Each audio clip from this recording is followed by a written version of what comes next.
Hola a todos, bienvenidos a un nuevo programa de Culpemos al Cine, que ya es el programa número 3. ¿Quién lo diría? Ya vamos por el 3. Yo soy Carlos, de Placeres Culpables. Y yo soy Nacho, de Crónicas de Cine. Y aquí estamos, en nuestro tercer especial, y como siempre, al filo de la actualidad. Y vamos a hablar de Dune. Pues si no estáis suficientemente cansados de oír a Dune, de hablar de Dune, pues vamos a hablar de Dune más, ¿no, Nacho? Sí, porque mira que yo he hecho vídeos esta semana y la anterior de Dune y ya he dicho yo voy a esperarme a lo de hoy y ya no hago más vídeos de Dune hasta la tercera parte. Y están teniendo éxito, pero... No, la verdad que, claro, la gente le ha picado mucho la curiosidad y es una cosa que tú comentas en uno de tus vídeos, que recomiendo que le echéis un ojo, en el que habla de si es mejor o peor, aunque eso es un título clickbait, no me lo niegues, Nacho, Sí. si es mejor Star Wars que Dune. Y dices una cosa con la que tienes toda la razón, que a fin de cuentas Star Wars es mucho más conocido que Dune por el merchandising. O sea, porque porque a nivel de películas, Dune tiene dos versiones cinematográficas y una en serie, y hay como 18 libros. Es que yo creo que se abandonó un poco todo ese tema de Dune, todo el proyecto. Los libros, la saga, como tú que te las has leído todas, muy bien, pero yo creo que al ver los propios directores, actores, productores que no tenían éxito, que es muy difícil llevar Dune a la gran pantalla, yo creo que un poco abandonaron y decir, hombre, ¿para qué vamos a sacar muñecos y figuras? Creo que George Lucas ahí fue mucho más listo. Tú sabes que George Lucas le dijo a los de Star Wars, yo no quiero dinero de esto, pero me voy a llevar el merchandising. Todo lo que se recaude va a ser para mí. Y fíjate tú, nos lo metió por los ojos y mi sobrino de 6 años, con 6 años, 40 años después, una espada y cojines y figuras de Star Wars. Tú le hablas de Doom y no sabe decirte que es Doom. Exacto. Es una pena. Exacto. Lo que tiene Dune es que pasó un poco como pasó con El Señor de los Anillos. El Señor de los Anillos es una novela que se conocía muchísimo a nivel del fandom de la espada y la brujería, de la fantasía, pero a nivel general nadie había oído hablar del Señor de los Anillos hasta que se estrenó la peli de la trilogía de Peter Jackson y ya estalló el fenómeno, ya tuvimos merchandising, figuritas, series de Amazon y de todo, ya la gente... Y dentro de ese mundo de Tolkien, como hablamos tú y yo el otro día un poquito, hay cosas que no conocemos. Por ejemplo, yo porque tengo aquí detrás el Silmarillion y es una obra maestra, pero como tú me dijiste que aún no la habías tocado suficiente, es que dentro de ese mundo aún hay cosas por descubrir que son muy buenas dentro de la historia de Tolkien. Pero sí que ha conseguido arrastrar al mainstream, o sea, la gente que no ha leído el libro del Señor de los Anillos conoce la historia, se conoce los nombres, conocen a Gandalf, ya sea por la versión de dibujos animados de los años 70 de Ralph Bakshi o por la versión moderna de Peter Jackson, ya ha entrado en el consciente colectivo. Has hecho bien en no nombrar una serie por ahí actual, lo has hecho bien. Claro. Y en cambio Dune, pues no, Dune es muy conocida por los fans de la ciencia ficción, o sea, es una novela que todos los fans de la ciencia ficción han leído, conocemos y nos la sabemos de memoria, pero a nivel de lo que tú dices, del público en general, pues no la conocen, más allá de eso, de alguna referencia, que les suena lo de los gusanos gigantes, porque a fin de cuentas eso han tirado hasta películas como Temblores, que a fin de cuentas usaba el tema de los gusanos sacado directamente de Dune, etcétera, pero la gente no lo conocía. Ahora ya con las pelis de Villeneuve, que se ha vendido como una super espectáculo y ha tenido mucho éxito la primera parte y creo que la segunda va de camino también, pues ya la gente ya conoce a Dune a nivel de calle ya. Es una forma diferente. Como tú has dicho antes del Señor de los Anillos, llegaron a través de la película de Peter Jackson, pero yo no me he leído El Señor de los Anillos. Claro. Yo he empezado por el Silmarillion, que es el principio. Más de todos, por el más, sí, el más jodido de hilar y de seguir y de no cansarte de eso. Exacto. Pero en Dune, por ejemplo, me ha pasado completamente al revés. Como he dicho en todos los vídeos, yo de Dune ni una sola novela. Y lo digo, no sabía si era una novela, 3 o 16, creo, como tú me dijiste, o 18. Claro. Sí, si hablamos de la novela, pues Dune se publicó en 1965, que ya ha llovido desde entonces, y Frank Herbert hizo 5 secuelas directas de Dune, o sea que hay 6 libros directamente de Frank Herbert. ¿Y él es el escritor de todos ellos? ¿Él es el escritor de todos? De esos 6, sí. O sea, de Dune y sus secuelas, que son El Mesías de Dune, Hijos de Dune, Dios Emperador de Dune, Herejes de Dune y Casa Capitular de Dune. son todos de Frank Herbert. Dios Emperador ya es el hijo, ¿no? El Leto. Leto II, efectivamente, Leto. es el dios emperador de... La chuleta que la tengo ahí. Y luego, como le pasó a Tolkien, y aquí vanamos de nuevo con Tolkien, que mola mucho hacer esto, el hijo de Herbert supuestamente encontró unos papeles escritos por su padre e hizo 2 secuelas que continuaban la última de su padre, y luego ha escrito como 6 precuelas, o sea, contando la historia de los orígenes de cada casa, de la yihad butleriana y todos los inicios de la historia de Dune. Claro, lo que hizo el hijo de Tolkien, encontró relatos perdidos sueltos, los unió y dijo, es Silmarillion, porque sí. Y han ido viviendo del papi hasta que se jubile, porque también le salió bien, le salió bien. Luego hacen mal en vender los derechos a ciertas productoras que hacen todo como muy mal, pero hay que sacar dinero. No, y la sociedad Tolkien, por ejemplo, esas son muy férreos con los derechos, hasta que los consiguió Peter Jackson, tuvo que luchar mucho. Luego Amazon soltó mucha pasta y hicieron la serie de los Anillos de Poder solo por la pasta. No... Intentaron hacer una serie. Sí, eso daría lugar a debate también la serie. Ahora se estrena la segunda temporada. Sorprendentemente han conseguido la segunda temporada. Veremos. Madre mía. Madre mía.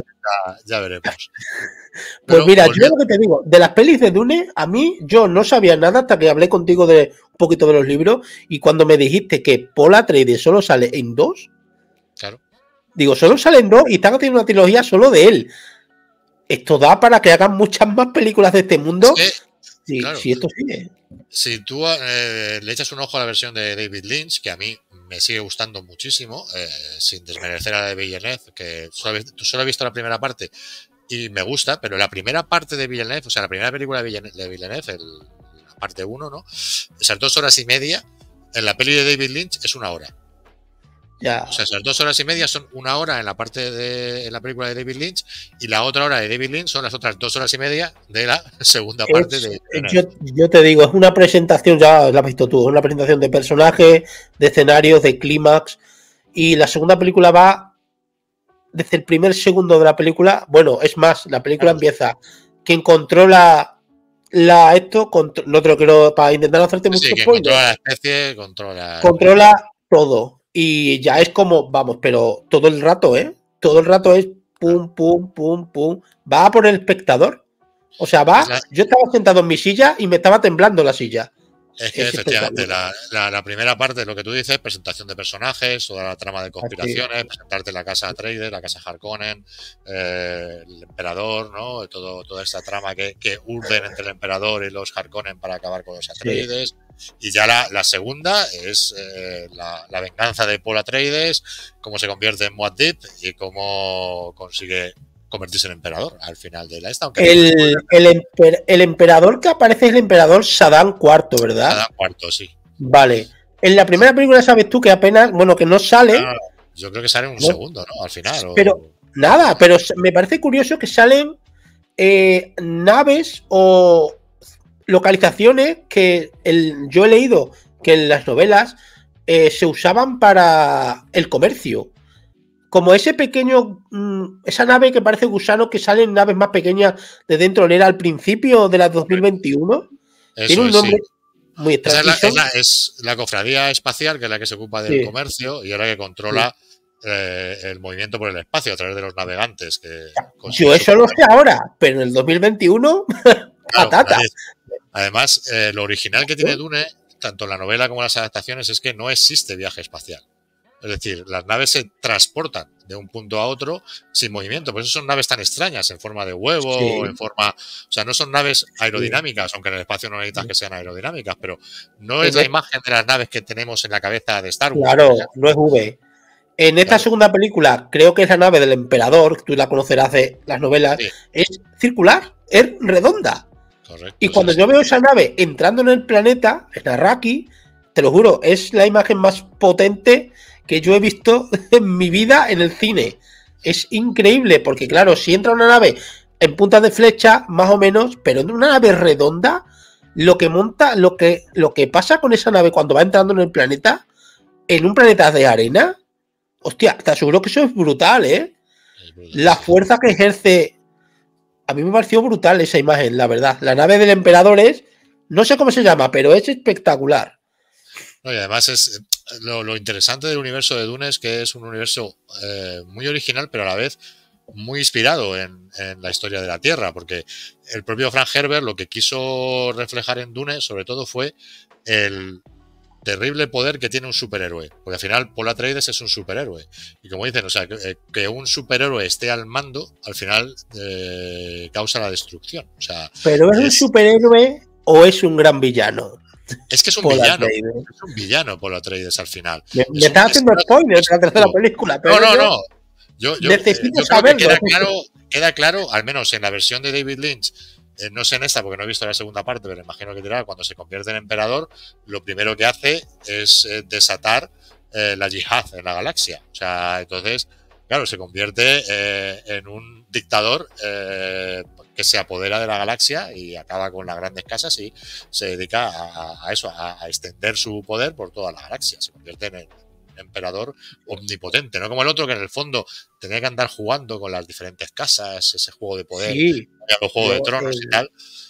Sí, es verdad. El camino de Paul en la segunda película es que él no quiere ir a su destino. Correcto. Él sabe por las visiones lo que va a pasar si va, y toda la película es yo no quiero ir al sur, porque en el sur la madre ya se ha encargado de ir allanando el camino. Sí. Las berenicines estas, de ir diciendo que su hijo es el elegido y sí, instigando al hijo y a las masas para que lo vean como, pues, como el elegido, como el Mesías, como el Altair o como se diga. Y ese es el camino de la película hasta el final. Yo no quiero ir aquí, pero es que al final se ve obligado por las circunstancias. Es que, el tipo y el cambio. Claro, lo importante es que hay que tener en cuenta que esta novela se escribió en el 65, entonces era en plena época de hippie, de la New Age, de las culturas orientales, ¿no? De todo esto, acuérdate, el álbum de los Beatles, ¿no? Que en ese momento eran muy psicodélicos, ¿no? Todo esto de la influencia de la India, ¿no? De Oriente. Entonces, aquí se ve claramente, o sea, la influencia árabe en Dune, claro, o sea, es que ya tienes un planeta desierto, ¿a qué te tiras? A Dune. Y Paul Atreides, ¿qué es? Es Lawrence de Arabia. O sea, la Arabia que unificó, o sea, un extranjero que unifica a las tribus contra la ocupación de fuerzas europeas en aquel caso, ¿no? Pues ahora, pues de fuerzas extranjeras también. O sea, es un extranjero que lidera a los locales contra otros extranjeros. O sea, es igual. O sea, es la sí, es verdad, claro. ¿Y qué es la especia? La especia es el petróleo. ¿Qué es la especia? Sí, es lo que les da a ellos, además de tener una serie de propiedades especiales, ¿no? Que es lo que podemos ver en la segunda también. Claro, eso también da la capacidad a los navegantes de poder plegar el espacio precisamente para poder viajar en el espacio.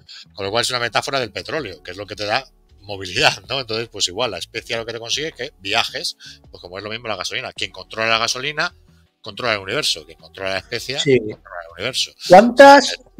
¿Cuántas casas conoces tú, crees tú que hay en Dune? ¿Cuántas puede haber? Porque yo, por ejemplo, de la película me salen los Atreides, los Harkonnen, los Corrinos, y luego hay dos más que son Richies y Vernius. Esos ya se me escapan. Esos son los principales, pero hay como en la época de Dune, del libro, hay como 12 casas. 12, madre mía. No todas tienen el mismo poder, las que han nombrado son las más poderosas, pero luego hay 12 casas más y luego las que se llaman casas menores, que son, pues como ocurría en Juego de Tronos, las casas que responden a las otras casas. O sea que, pues los Atreides tienen vasallos, pues los Harkonnen tienen vasallos, pues hay casas vasallas también. En este caso... Sí. ¿Los Atreides serían importantes o son una casa menor? Sí. No, es la casa más importante junto con los Harkonnen. Y el tema es, los Harkonnen tienen, digamos, el poderío industrial y los Atreides tenían el poderío de agricultura, pesca, ganadería. En su planeta natal, Caladan, pues eran los principales suministradores de alimento del imperio, digamos. Sí. En cambio, los Harkonnen eran de industria. Por eso cuando se ve el planeta de los Harkonnen es un planeta que es completamente industrial, polucionado, etcétera, ¿no? En cambio, el de los Atreides es un planeta lleno de naturaleza, ¿no? Y es la casa que suministra alimentos al imperio, básicamente. Claro, ¿qué ocurre? Que lo que vemos en la primera parte, el feudo de Caladan, el feudo de los Atreides, es tan imposible de invadir que lo que hacen es les regalamos el regalo envenenado de Arrakis, ¿no? Los metemos aquí y allí hacemos la emboscada, claro. Exacto, ya está plagado de trampas de los Harkonnen que han estado allí y los Harkonnen aliados con la Casa Imperial, porque claro, la Casa Imperial tenía miedo del poder de los Atreides, que cada vez estaban consiguiendo que otras casas les siguieran, nos engañan, les apoyaban, etc. Te digo una cosa, nos engañan y nos sorprenden en la segunda película respecto a eso.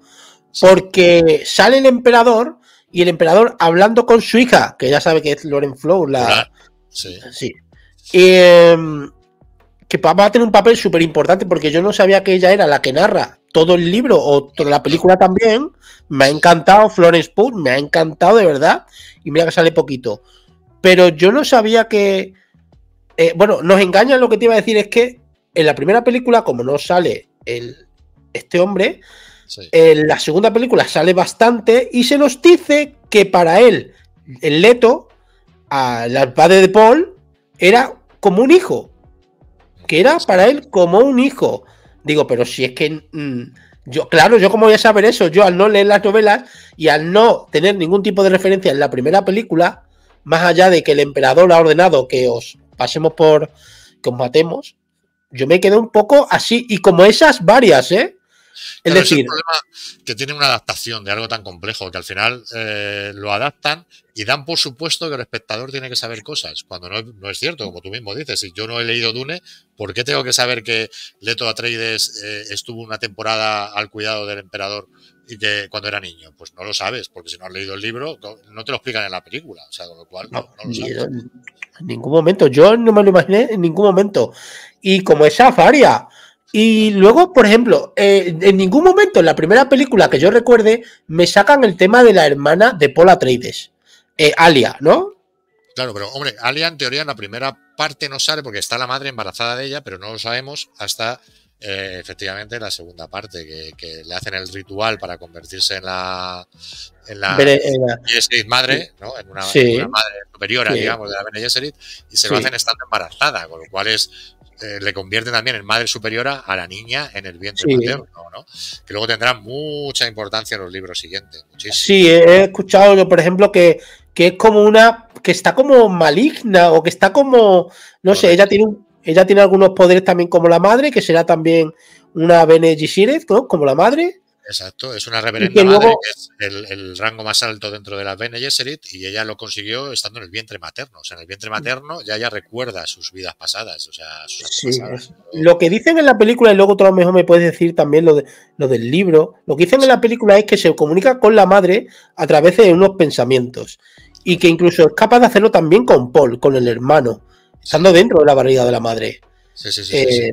Yo, claro, me quedé porque digo, está embarazada, pero... Entonces, me gustó, pero digo, ahora un personaje nuevo al cual yo, desde luego, desconocía completamente. El personaje de Alia, pero es verdad que luego he leído que va a ser súper importante en el futuro. Hay un elemento muy importante dentro de Dune, que es el tema de la selección que hacen la Bene Gesserit para conseguir el Kwisatz Haderach, ¿no? Que es el hombre supremo, que es el Bene Gesserit masculino, digamos, la madre superiora masculina. Porque ¿qué ocurre? Las Bene Gesserit lo que consiguen con el ritual de tomarse la especia, el líquido de la especia, vamos, es acceder a sus vidas pasadas, ¿no? A sus antepasadas, ¿vale? Las memorias de sus antepasadas. Pero no pueden acceder a las memorias de sus antepasados hombres, o sea, solamente de las mujeres. Entonces, que quieren conseguir el Kwisatz Haderach, que puede ver no solo las memorias de sus antepasadas mujeres, sino también las memorias de sus antepasados hombres. Y por tanto, claro, conseguiría un poder superior a cualquiera. ¿Cómo consiguen eso las Bene Gesserit? Pues haciendo que los linajes se entrecrucen. No tienen ningún tipo de ciencia genética, sino simplemente tal se casa con tal, el hijo de tal se va a casar con tal, o sea, todo este tipo de cosas. Porque hay que tener en cuenta que la madre de Paul es hija del barón Harkonnen y de la reverenda madre de las Bene Gesserit. Y que el plan era que ella tuviese una hija para casarla con el hijo de los Harkonnen. Y el descendiente de ambos sería el Kwisatz Haderach.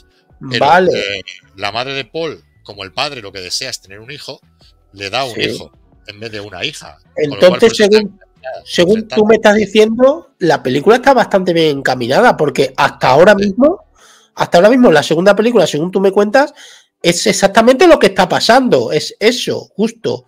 No se está separando mucho de la novela el director. En este caso, el sobrino del varón, que, ¿cómo se llama? Lo tengo por aquí, Frey Rauta. Espectacular, personaje espectacular, la verdad. Es el chico de Elvis, ¿no? El que lo hace en la 2. Sí, espectacular, madre mía. Lo quieren casar o lo iban a querer casar, por lo visto, con la hija de Jesse y de Leto. Sí, sí, claro, ese era el plan. Lo iban a querer casar con ella. Que el hijo primogénito que fuese hija y se casase con Faye Ruta. Efectivamente, ese era el plan original. Y el hijo de ambos sería el Quizá Haderach. Pero ella lo adelanta y es al final Paul el que lo es sin querer serlo, como tú bien has dicho. O sea, él no quiere serlo. O sea, en esta película, así porque le han forzado a nacer así. Sí. ¿sabes? Dejan muy claro en esta película, pero mucho además, y me encanta ese momento, el Paul, que ya viene de donde viene, de lo que ha pasado, de lo que le han hecho a su familia, viene muy reventado ya y lo que busca es la venganza absoluta, ¿eh? Y cuando se presenta la líder esta de la Bene Gesserit, de la primera película, intentando convencer a Paul, como diciéndole, tú apártate, y Paul le mete una voz de ese poder que él tiene para convencer, que se queda como ella, como muy echada como hacia atrás, como muy cuidado con este. Claro, es que ella es su abuela. Es su abuela. Claro, porque es la madre de su madre.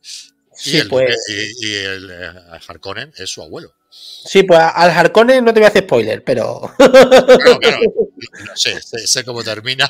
Espectacular, ¿eh? Espectacular ese momento. Yo hice como... ¿Pero qué me estás contando? Porque fue brutal. Me encantó, la verdad. Esa parte de la peli, una peli que va... Claro, tiene muchísimo que contar la película, claro. Claro, es que tiene mucho subtexto, porque tenemos todo el tema mesiánico, que es lo que le interesaba mucho a Herbert, ¿no? El tema de un mesías que arrastra, y en el fondo es una referencia, ya hemos dicho, a Lawrence de Arabia y también a Mahoma, porque es lo único que Mahoma era, digamos, de su mismo pueblo. Esta es una persona extranjera que viene de fuera, ¿no? Entonces, pues eso se parece más a Lawrence de Arabia, que también le dieron un nombre árabe, también se vistió con ropajes árabes, como hace Paul, que pone el destiltraje, coge las costumbres, se pone los ojos azules, ¿no? Sí, muy rápidas además. Claro, y todo eso es claramente esa influencia. Y la especia es el petróleo, la guerra del petróleo, todo, y la ecología, la importancia del sistema ecológico de Dune, que al final de cuentas es lo que trae la especie. Si destruyes ese ecosistema, se acaba la especie. O sea, es una de las primeras novelas de la historia en las que se preocuparon por el tema ecológico, o sea, la importancia de la ecología y de que todo está unido y que si rompes un eslabón te cargas la cadena y vas a acabar con la especie. O sea, eso está muy, muy bien en la novela y en la película. En la primera parte algo dan a entender, no sé si en la segunda ahondan más en el tema ecológico. No.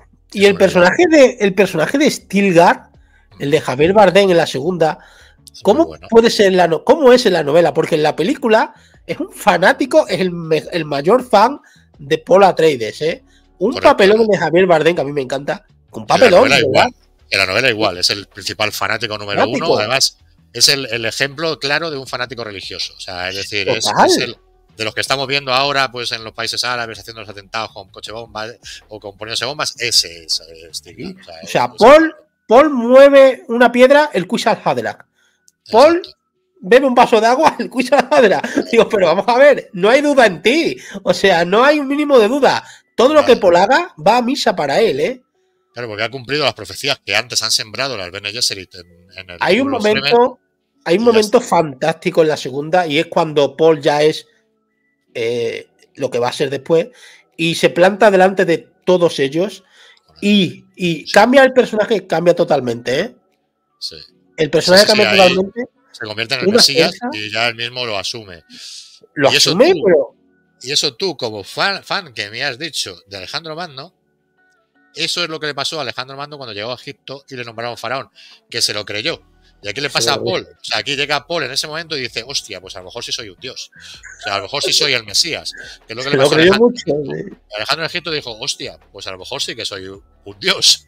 ¿Sabes? Pues esto igual. O sea, aquí llega Paul y dice, joder, si todo el mundo me lo dice, pues será verdad. La diferencia es que Paul no quiere. Él no quiere ir allí, no quiere serlo. La diferencia con Alejandro es que lo desea, lo necesita. Paul ha visto lo que va a desatar. Va a desatar la yihad y la destrucción de la galaxia. Y ve que es inevitable, que lo único que puede evitar eso es que él muera. Y él no quiere morir, evidentemente. Porque luego también se da cuenta de que si él muere, también se convertirá en un mártir y tampoco conseguirá evitar la yihad. O sea que dice, por lo menos estoy aquí y lo intento controlar. Esto con su hijo Leto tiene algo que tú me puedes decir si es verdad o mentira. Es decir, es verdad que Paul no quiso transformarse porque sabían lo que iba a pasar y luego fue su hijo Leto el que vivió 1200, 1300, el que reinó tantos años. 3500 en concreto. Madre mía. Sí, ¿Cómo tendría la piel? Es que en la película, porque en ninguna de las películas anteriores, ni en la versión de Lynch ni en la serie, sale que la mujer, novia de Chani, está embarazada del hijo de Paul, del primer Leto, y muere cuando en el asalto final con los Harkonnen matan al hijo de Paul, pero eso no sale en la de David Lynch y no sé si sale en la versión nueva, en la segunda parte. No llegan. Nos falta media película. Nos falta media película para ello. Porque luego Chani se queda embarazada otra vez de gemelos y es Leto II el que es luego el dios emperador. El dios emperador. Y luego está Gánima. Gánima, que es la hermana. Gánima es la hermana. ¿Y es algo de importante? ¿Tiene importancia ella? Sí, sí tiene importancia porque es un poco como el elemento que ancla un poco en la tierra a Leto II, ¿no? O sea, al dios emperador, ¿no? La hermana tiene importancia, además luego tiene una relación con otro cierto personaje resucitado de esta, que no vamos a decir quién. Lo he escuchado. Lo he escuchado. Lo he escuchado. Y esperemos, no sé si tú has oído algo, si en la película van a entender, habrá tercera película, continuarán con la saga de Dune. ¿Has oído algo? ¿Sabemos algo? Sí, no está confirmado. No está confirmado, pero hay storyboard, de cierta manera. Yo creo que ha recaudado suficiente pasta entre las dos partes. Yo creo que ha superado a Oppenheimer este fin de semana, por lo visto, va a superarlo ya. Clarísimamente. Clarísimamente. Entonces, está guay que vayamos a tener Dune para rato en cine, porque así. Y yo digo, ¿por qué se están cerrando tanto en 3 películas? ¿Por qué no se puede hacer una cuarta o una quinta? ¿Qué necesidad hay? Hoy he leído que van a hacer una serie de las Bene Gesserit. Sí, llegan ya diciendo, sí. Pero una serie que va a estar 1000 años atrás antes de la historia de Paul. Eso es lo que yo sé. A los orígenes, vale, a las novelas primeras del hijo de Frank Herbert, a las precuelas de Frank Herbert. Claro. Quizás sea cuando ellas tomen la decisión del que el Quizás no va a llegar, sino que ellas tienen que infiltrarse en esas casas y en todo este mundo, ¿no? Para crearlo ellas mismas. Para ir creando esto, lo que decíamos antes, genéticamente, pero en parte como nosotros hacemos la selección genética en los perros, en el ganado, etcétera, sino diciendo quién se procrea con quién para ir mejorando la línea genética. Eso es lo que se llama eugenesia, pero eugenesia positiva, porque la eugenesia puede ser negativa, que es matar a todos los de una raza, ¿no? Como hicieron los nazis con los judíos, etcétera. Pero aquí no, aquí es una eugenesia positiva, es decir, hacer que los mejores especímenes procreen entre ellos, aunque eso con humanos suena fatal, sinceramente. Pero hacer eso para conseguir el Dios Supremo, su Quizás, ¿no? Su Mesías, su elegido. Y eso está muy bien. Dime, Carlos. Sí, no. Iba a ir con otro tema. Si vas a seguir con la Bene Gesserit, sigue con ello. No, bueno, sí, y quería hablar de dos personajes, que uno es Jessica y el otro es Channing, dos personajes que en la segunda película, o sea, son terriblemente fuertes. El cambio de Jessica es brutal, igual que el del hijo. El de Jessica es como, al principio como muy, en la primera película, pero en la segunda película es como muy marcado el camino que te he dicho antes de voy al sur y empiezo a sembrar lo que en la primera película la anciana Bene Gesserit hizo ya en Arrakis, cuando llegó Paul ya todos lo conocían. Pues eso es lo que ella hace en el sur. Ellos están en el norte y va al sur para que cuando llegue su hijo a ese templo, ya todos, ya les ha comido la cabeza a todos. Pero un personaje muy duro, muy fuerte. En las novelas, la Bene Gesserit llevan no años, siglos, sembrando todo el tema del Muad'Dib, además para facilitar la llegada de su Quizás pero con terror. Lo que me ha impresionado es que lo hace con terror. Sí, no, son acojonantes esas personas. Digo, pero no me han cambiado mucho el personaje de Jessica. Al menos en la película. Jessica al principio la ves como una dama de corte, la consorte del duque de Leto, alguien así, pues segundón y tal, pero es que es una Bene Gesserit. Y la Bene Gesserit han sido entrenadas en las artes mentales, en las artes físicas, en todo. Entonces, cuando se ve en la situación de sobrevivir, en la primera parte, cuando se ven abandonados en el desierto, al principio ella se echa atrás, se acojona, pasa miedo, es el hijo el que la hace reaccionar, pero luego cuando reacciona se convierte en una máquina que es, porque es una Bene Gesserit. Lo es una máquina. Y eso, esa parte está muy bien. Y el personaje de Chani, en la segunda película de Zendaya, en algún momento en los libros, en la novela, ¿se vuelve contra Paul? ¿Esto pasa? A ver, volverse contra Paul. No se vuelve porque está locamente enamorada de él, entre otras cosas. O sea, entre los dos hay un gran amor que es la principal potencia. Pero sí que también ella, no sé lo que harán en la segunda, pero también ella no le gusta el destino de Paul.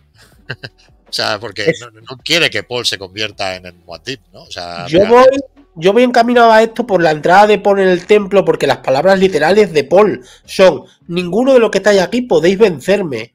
Y yo ahí ya me quedé, digo, ¿este qué está diciendo? No es el mismo de la primera película. Y ella es la primera que coge el arma para ir a por él. Sí. Es la primera. Solo que luego él empieza a hacer una serie de cosas que los convencen a todos de guardar los cuchillos, porque este tío nos está convenciendo con la palabra nada más, pero la palabra que dice. Y entonces, claro, lo que la película te deja ver en la segunda parte es que ella ya no está con él a full, no va con él. Ella toma otro camino. Ella como que se queda en Arrakis mientras los demás hacen la Guerra Santa. No, y yo digo... eso, es que el problema de Chani aquí ya es hacer un mega spoiler gigantesco. Entonces, dale. Un spoiler, ¿vale? O sea, tener cuidado porque estos son spoilers de la segunda novela, ¿vale? De Hijos de Dune. Que es cuando Chani, o sea, está intentando quedarse embarazada Chani y no lo consigue. Entonces, y no lo consigue, ¿por qué? Porque Irulan está dándole anticonceptivos para que no se quede embarazada.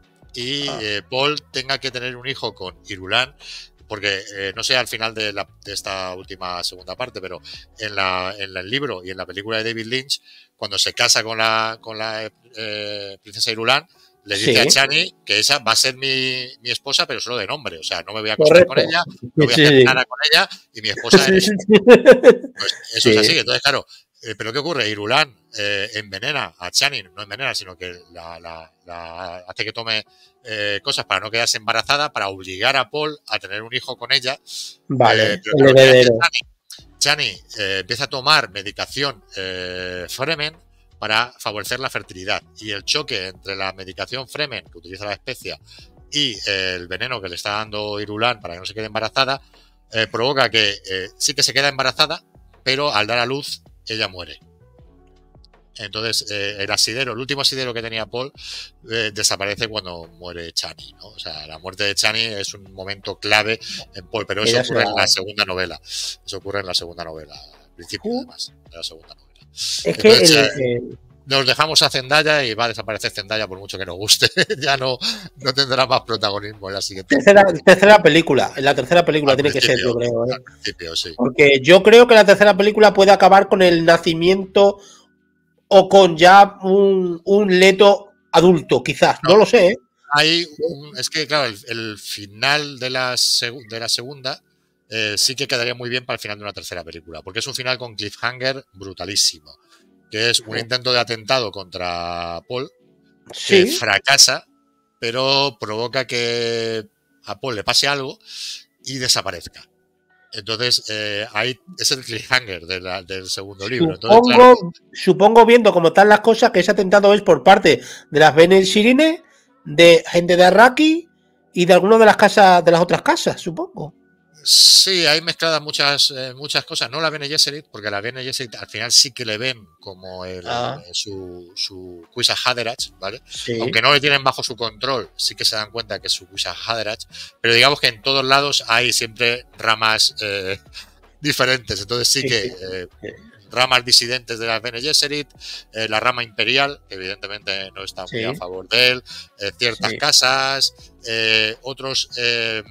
peones que entran en juego, otros jugadores que entran en el juego, etcétera, están detrás del atentado. Sobre todo también la cofradía, que debe poner en peligro, porque claro, el control de la especia es lo que le da el poder a la cofradía. Si la especia escucha que es muy importante la cofradía, controla. Claro, pues ten en cuenta que me lo preguntaste y en la novela él convierte en la capital del imperio a Arrakis, o sea, la ciudad de Arrakis, el centro neurálgico del imperio, no sé dónde es ahora mismo, pero por lo visto se queda en Arrakis, al ser el Exacto. emperador, ¿no? El emperador se queda en el trono en Arraken, en la ciudad antigua de Arrakis, y él se convierte en emperador y el centro del imperio se convierte, Dune es el centro del imperio.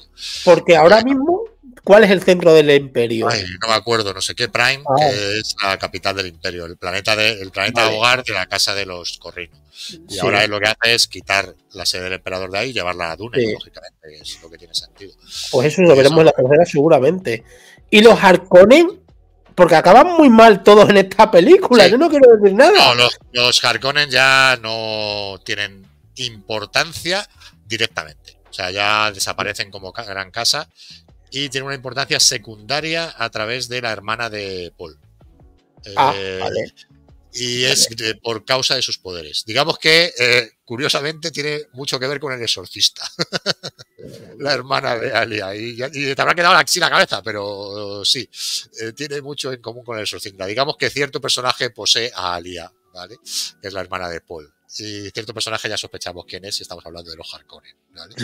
Vale. Por eso hay un girito muy interesante ahí.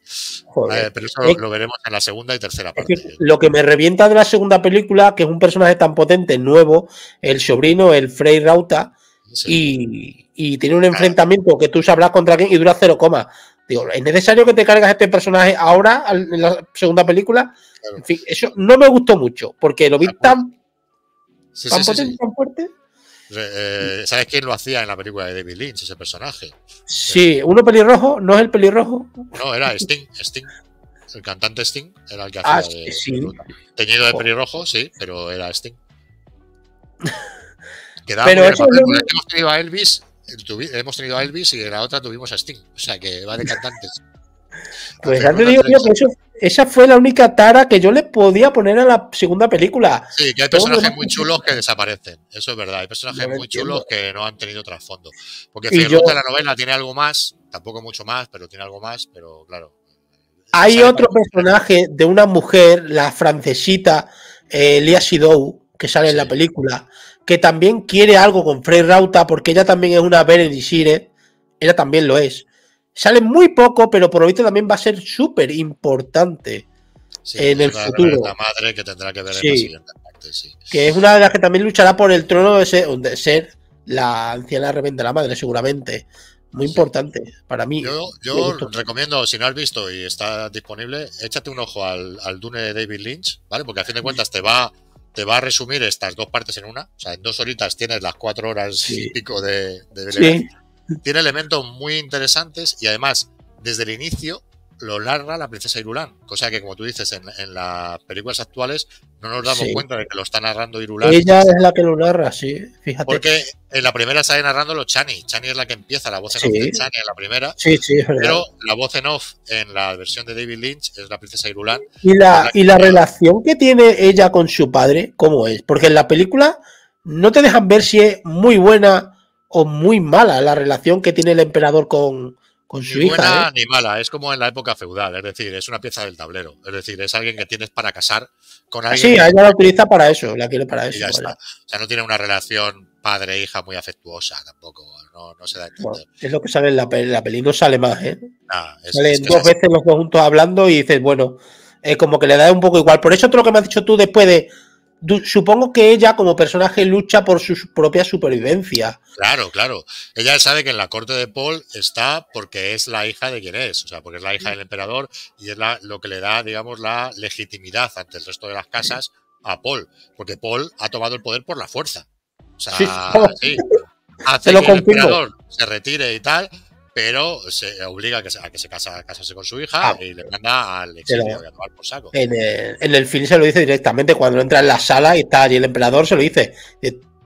Tú te quitas de aquí. Te vas a casar conmigo y tú vas a dejar de ser emperador. Y dices, pero no vas a pintar nada entre... Porque yo la tengo a mi mujer. Se lo dice así literalmente, ¿sabes? Digo, hostias. Entonces... pero es un buen personaje. Habla con esos del desierto que tengo ahí detrás. Voy a hablar con ellos. Habla con los 14.000. Él dice que tiene 300, me parece. Sí. Me parece. Y aparece un personaje de la primera película diciéndole, pero bueno, eso es un ejército que no estás utilizando. Y él dice, no, si lo estoy utilizando, vienen en camino, tú espérate, que vienen en camino. Luego está la guardia personal, que esos vale, salen con las manchados con sangre allí. Eso le salen en la primera y en la novela. No sé sí, ¿y qué pasa con... Es verdad, ¿y qué pasa con la guardia de personal? Los soldados de Sardaukar, los Sardaukar. ¿Qué pasa con los Sardaukar? Claro, los Sardaukar son las fuerzas de élite del emperador. Sí. Pero claro, aquí los Fremen los barren, porque claro, entre las habilidades que les ha enseñado Paul y todo eso, y sus propias habilidades, los barren a los Sardaukar y se convierten en las fuerzas de élite, se convierten en los Fremen. Y no solo los Fremen, sino en los 100 elegidos, creo que son 100 o 300 elegidos que elige Paul como guardia personal, que eso se convierten en los Sardaukar. ¿300? 300, ¿no? Otro guiño, es que tiene muchas referencias históricas, referencias a otras cosas, ¿no? Channing, por ejemplo, con eso, ella está luchando porque no está de acuerdo. Ella cree y ha visto, y es palpable en la película, porque madre e hijo lo dicen en un momento dado, necesitamos utilizar esto, lo que tú eres, para nuestra venganza personal. Claro. Y Channing lo sabe y está evitando a toda costa, además lo grita a grito pelado, nos están utilizando, tanto él como la madre. Para mi pueblo puede ser destruido por tu venganza. Entonces ella lo que no quiere es que pase eso con su pueblo. Claro, que en el fondo eso es un reflejo histórico, es que eso es lo que ocurría. O sea, en las épocas coloniales, tanto desde el siglo XV como del siglo XVIII y XIX, lo que hacíamos los europeos era utilizar a las rivalidades tribales para utilizarlos como armas unos contra otros. Pues aquí es lo mismo, o sea, lo están utilizando y están acabando además con su forma de vida, con sus costumbres, o sea, están borrando todo para convertirse en unos adoradores ciegos de Muad'Dib, ¿no? Y ya está, unos fanáticos, olvidando todo lo que ellos deben a su forma de vida, al desierto, a los gusanos, etcétera. Y eso es verdad que Chani es un poco la voz de la conciencia. Es decir, es que esto no está bien. O sea, nos están usando, como tú bien has dicho. Claro, es la que controla un poco a Paul hasta que fallece, claro, ¿no? Lo que te has dicho antes. Es la que consigue que logre un cierto equilibrio y decir, vamos a juntar lo mejor de los dos mundos, no aniquilar uno de los mundos para tus ansias de poder, de venganza y de yihad, ¿no? O sea, y eso está muy interesante, pero... La verdad es que sí, a mí me encanta. Es un debate que da mucho de sí, o sea, toda la novela de Dune, yo te recomiendo que te la leas y que veas la peli de David Lynch, porque vale, es una novela que se lee del tirón, y además lo bueno es que si ya has visto la película, al sonarte todo, le vas a disfrutar más porque te va a ahondar en cosas que querías saber. No me voy a perder, claro. Que querías saber. No te vas a perder y además te va a molar ver más trasfondo, más historia. Mira que aquí han tenido 5 horas para contar la novela, o sea que 5 horas da para mucho. Yo creo que Villeneuve va lento, pero va seguro, en mi opinión. Sí. La primera es lenta, vale, estoy de acuerdo. Sí, pero yo creo que la segunda debe ir más como un tiro, por la forma en la que... Te lo aseguro, desde el primer momento, la primera frase es a batalla. Pero, y el viaje de él para ser uno de los Dothraki, sus costumbres, como tú has dicho. Y la primera película te presenta... bueno, esa música, o sea, que es la música muy importante, es a lo que iba yo, la música de... Claro, sin esa música yo creo que la película no tendría el nivel tan potente que tiene. Mira, ahí disiento porque a mí me gusta muchísimo más la música de la de David Lynch, que es de Totó y es así, Tangerine Dreams, es una música... Sí que tengo que ver el David Lynch ahora, entonces sí que tengo que ver la película, porque si es mejor... Para mí es mejor, porque tiene esa mezcla de étnico con industrial que le pega bastante. En cambio, esta sí que a veces los toques étnicos me molan mucho, pero la parte más ruidosa, como de ruidos... me saca a veces en la primera parte, no sé si en la segunda funciona mejor, pero en la primera parte, como además es más lenta lo que tú dices, ciertos tonos de música no van a la par que las imágenes y me sacaba un poco del tema. Es que esa es la historia. La primera parte de la película del 2020 al 2021 es como muy presentación, muy paisajes, mucha música, sí. Muy lento. Satura un poco el sonido. A mí lo que me satura de la primera es empieza con él cuando está viendo el otro tipo en las palmeras. Sí. Ese momento en el que está regando las palmeras, que tú no tienes agua, pero estás regando las palmeras, ¿sabes? Aparte que los Harkonnen se hacían los dueños como decir... Hay un momento ahí hasta el ataque. Ahí se me hace un poco llano. Hasta el ataque de los Harkonnen. Pero es un peliculón para mí la primera. Y la segunda es un complemento más. No es te voy a poner una gran música para evitar que te aburras aquí. No. Es que no hay momentos valles en la segunda, ¿eh? Pues no ahí, tardaré en tomó nota el tío. Y te recomiendo, ya te digo, que y a todos los que nos estáis viendo, si no habéis visto, que veáis la de Lynch, porque sobre todo si habéis visto esta, también os va a ayudar a cubrir huecos, y además los actores también están muy bien, es decir, hace 30 años hizo lo mismo que ahora, es decir, elegir actores ideales para cada papel, y están muy bien todos también, así que yo os recomiendo mucho echarle un ojo. Y la serie no estaba tampoco nada mal, y la serie llegaba hasta el tercer libro, o sea que llegaba mucho más lejos que ha llegado cualquier otra adaptación, y no estaba mal. El más flojo era el protagonista, precisamente, el que hacía de Paul, pero el resto está muy bien. Y bueno, efectos especiales eran de una serie de televisión de los 90, o sea, tampoco eran para tirar cohetes, pero aún así estaba bastante bien. El vestuario era lo peor, pero la historia era muy fiel también. Bueno, y los gusanos como salían, como... No estaba mal, era el efecto especial Sí. mejor conseguido. Se notaban mucho los fondos verdes cuando los cabalgan, sabes, que era muy de los 90, pero cuando se les ve la lejanía o en plano general, funcionan, están bien en la serie. El personaje de Paul, a ti, porque creo que es un gran personaje, pero a mi parecer tiene un recorrido muy paralelo al de Anakin Skywalker. Yo lo dije en el vídeo mío, la verdad. Sí, creas que no es la historia del elegido, es la historia de siempre, ¿no? De una persona que en El, principio no es nadie, bueno, no es nadie, que es heredero de una gran casa, pero bueno, que no es nadie a nivel imperial, o vale, seguirá siendo el heredero de la casa y tal, pero luego se convierte en un mesías, o sea, que va de la nada al todo, o sea, se convierte en un y dios. luego cae. Luego ¿No? cae, Y luego cae. Digo, es un Anakin Skywalker en toda regla. O sea, se copió descaradamente George Lucas para hacer de Paul Atreides. ¿Se copió el personaje o...? Sí, lo ha reconocido él. O sea, de hecho, Dune es una de sus principales influencias y nunca lo ha negado. O sea, y ciertas formas de las naves, de los diseños, de ciertos aspectos. El planeta, a fin de cuentas, ¿dónde nace Anakin? En un planeta desierto. Sí, O sí, sea, Tatooine. la evidencia es clara. O sea, la influencia en la Eso, ciencia ficción. esos fondos mirando al sol. Claro, que la evidencia en la ciencia ficción posterior es grandísima de Dune y en las películas. Entonces, y en Star Wars no es menos. En esta película sale un eso precioso que son dos planetas tapando el sol. Sí. Referencia también de las novelas puede ser, porque yo no me lo esperaba. Digo, precioso. Son dos planetas tapando el sol. Es como... Hay mucho en lo que ahondar y a mí que sigan haciendo películas, que hagan series, que hagan las precuelas, que lo hagan todo, que de Dune me lo como todo, ¿sabes? Sí, yo desde luego, yo he entrado. Lo que me da pena es no tener la capacidad de quedarme con tantísimas cosas. Pues es lo que te digo, léete el libro, o sea, porque el libro se lee en un pispás, o sea, no es nada pesado, y si además ya tienes la base de la peli, o sea, lo vas a disfrutar el triple, porque claro, vas a ver el trasfondo de los personajes y hostia, este es igual, este es diferente, este está, o sea, lo vas a disfrutar, tío, te lo aconsejo. Claro, supongo que los personajes tienen más recorrido en la novela. Más recorrido, pero conoce sus pensamientos, no está todo narrado desde el punto de vista de Paul, entonces pues tiene mucho más trasfondo todos los personajes, entonces eso está muy bien. Y creo que ya nos hemos hartado de hacer spoilers a la gente, lo avisaremos al principio, pero creo que nos ha quedado un análisis o una charla sobre Dune muy chula. Está muy chulo. Que yo creo que la tendremos que retomar dentro de unas semanas, pues a lo mejor ya cuando te hayas leído el libro y yo me haya visto la segunda parte y ya pues podamos sacar más trasfondo. Si te miras la segunda, cuando la veas, volvemos a retomarlo, a ver qué tal. Vale, fenomenal. Pues lo que ya me voy a nuestros seguidores, que cada vez somos más, y eso nos alegra mucho, ¿verdad, Nacho? Sí. Que cada vez tengamos más. Recordar que es algo que nos pasa por alto a todos y a mí me pasa también, y soy el primero que lo reconozco. Suscribíos al canal si os gusta el vídeo, porque es verdad que muchas veces vemos vídeos que nos encantan y se nos olvida dar el suscribir, porque no es tan fácil como dar el me gusta, pero ya sabéis, lo tenéis ahí abajo, ¿vale? Dar al me gusta, suscribiros al canal de Nacho, al mío, y seguir, porque Nacho es mucho más constante que yo y publica vídeos casi a diario. El hombre se mete un curro que te cagas y todos están muy bien. Yo meto un par por semana y algún short, pero vamos, que también estamos activos los dos.